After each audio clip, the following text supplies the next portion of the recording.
Fast, focused, and fearless. Here's everything you need to know as you jumpstart your day. I am Diego Castro. The Energy Department is warning of possible power interruptions next year amid the threat of El Nino. That's even though the country's power supply is expected to remain stable. Based on the DOE's estimate, demand for electricity in Luzon will increase by more than 1,000 megawatts in the coming year.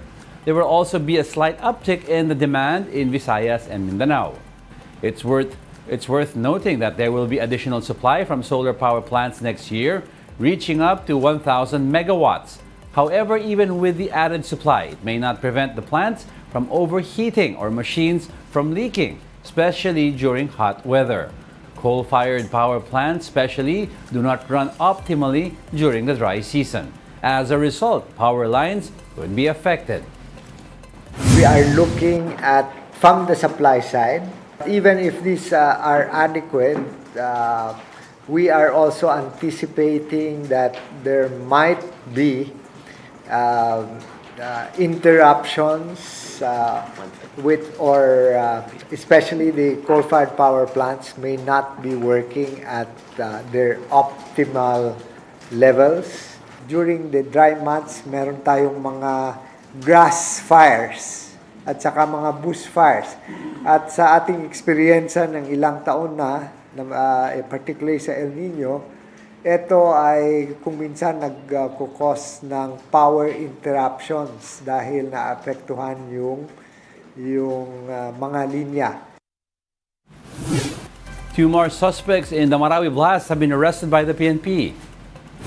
The real names have not yet been revealed and they're only identified as alias Maasur and alias Monatanda or Titing, who are both supposed members of the Maute group. They were arrested in a follow-up operation on December 9. The PNP even showed photos of the two heading towards the Mindanao State University Gymnasium at 7 a.m. of December 3 when the bombing took place. They left the gymnasium at 7:12 and the blast happened shortly after. On December 6, another person linked to the bombing, identified as Jafar Gamo Sultan or alias Kulot, was also captured by authorities. The PNP and AFP have released separate sets of suspects in the case. And PNP Public Information Office Chief Jean Fajardo says verification is now ongoing to consolidate their findings. Tinitingnan din natin yung mga pictures, similarities doon sa mga hawak ng PNP at sa hawak po ng AFP. Ayaw po nating madaliin po ito dahil pag sinampa po natin yung kaso, gusto po natin na sigurado po tayo at airtight yung case na isasampa natin. Some lawmakers from both houses of Congress are proposing the expansion of terms of top government officials, including the President and Vice President. In the upper house, Senator Robin Padilla is pushing for amendments in the political provisions of the Constitution, particularly to expand the terms of high-level government officials. Under his resolution of both House of Congress, the President and Vice President shall be elected as joint candidates with a term of 4 years, and they will be allowed to serve for 2 terms. The number of senators would grow to 54, 30 of which will be elected by region. Their terms will also be expanded to 8 years from the current 6. Members of the House, on the other hand, would see their terms expanded to 4 years from the current 3. Senator Padilla says he is now conducting a public information drive on his proposed amendments. Ito, experience naman nating lahat talaga. Kapag magaling yung Pangulo natin, kulang yung 6 na taon. Tapos wala siyang re-election. Kapag medyo nga naman yung presidente natin, sobrang naman yung 6 na taon. Kaya dapat sana, total naman, sa mga dati nating konstitusyon, 4 years naman talaga yun. At 4 years may re-election, ba't hindi natin subukan yun? At lower house, House Senior Deputy Speaker Dong Gonzales admits that they would also like to see amendments to the term limits of government officials. He says they want the terms of the President and Vice President to be expanded to 10 years per term from the current 6. They are also eyeing 5-year terms for members of Congress and local officials. Gonzales says they will deliberate on this proposal once sessions resume next year. He strongly refuted, though, Senator Amy Marcos's earlier suggestion that the chamber is pushing for charter change because someone wants to be Prime Minister. Prime Minister, wala po. Wala akong narinig ng Prime Minister. Wala kaming pinag-usapang Prime Minister. Basta kung political ang pinag-usapan, yung aking term limits na 5 years and 2 terms. Diba? Tapos may re-election lang yung presidente. Kabuka ng vice president. Para the continuity. Diba palagi ko sinasabi sa inyo, the continuity. We'll be back with more stories after the break. Keep it here on One News.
You're still watching One News Now. I'm Diego Castro. The two-day transport strike will continue after a failed dialogue between transport groups and the LTFRB.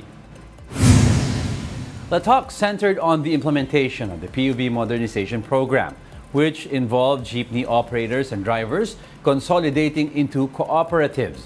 LTFRB spokesperson Celine Pielago said the government had agreed to some of the other demands of the transport groups. These include simplified requirements for consolidation, allowing 2 to 3 cooperatives on a single route, waiving of penalties, and the approval of fewer than 15 units per cooperative.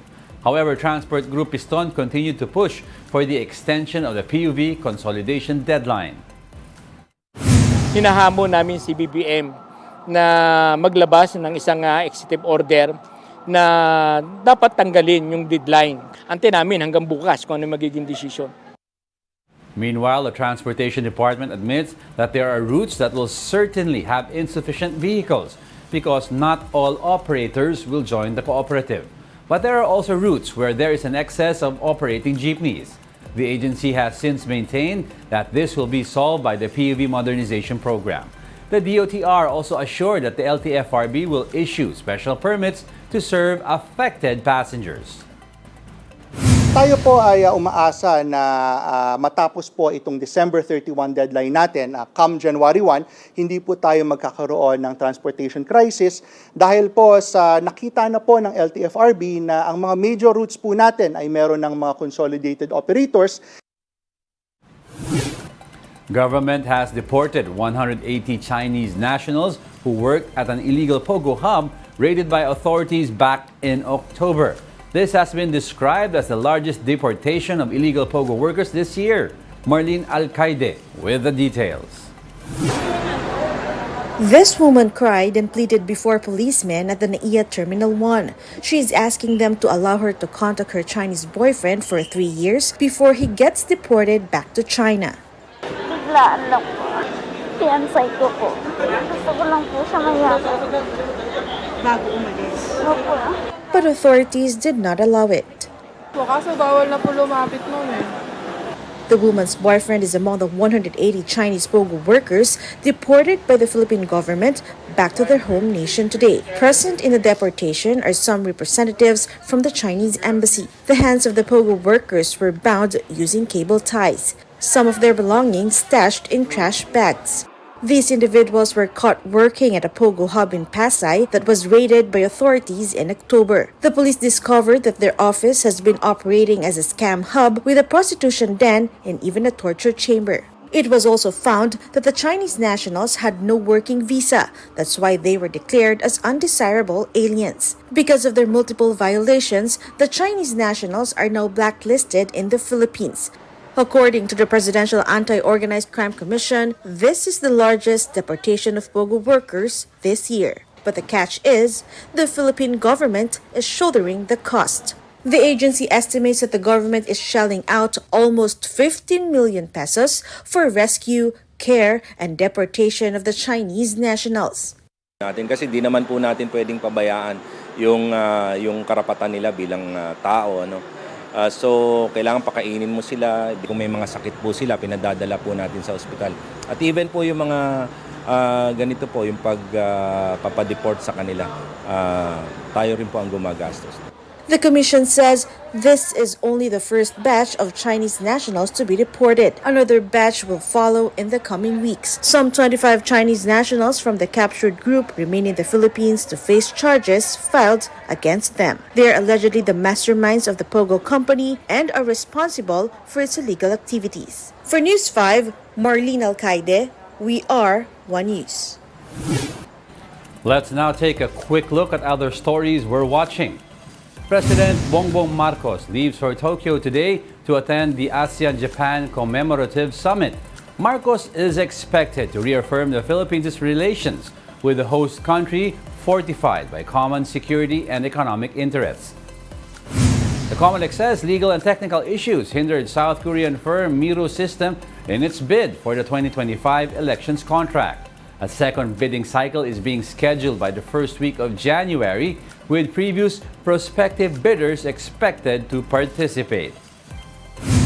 A cluster of clouds outside the Philippine area of responsibility has developed into a low-pressure area. Pag-asa says the LPA is expected to enter PAR on Saturday and may approach closer to land on Sunday, bringing rain to eastern parts of Visayas and Mindanao in the process. And that's it for this hour. Join us again at 9 a.m. as we continue to monitor the day's biggest stories. I'm Diego Castro. We are One News. All sides, all the time.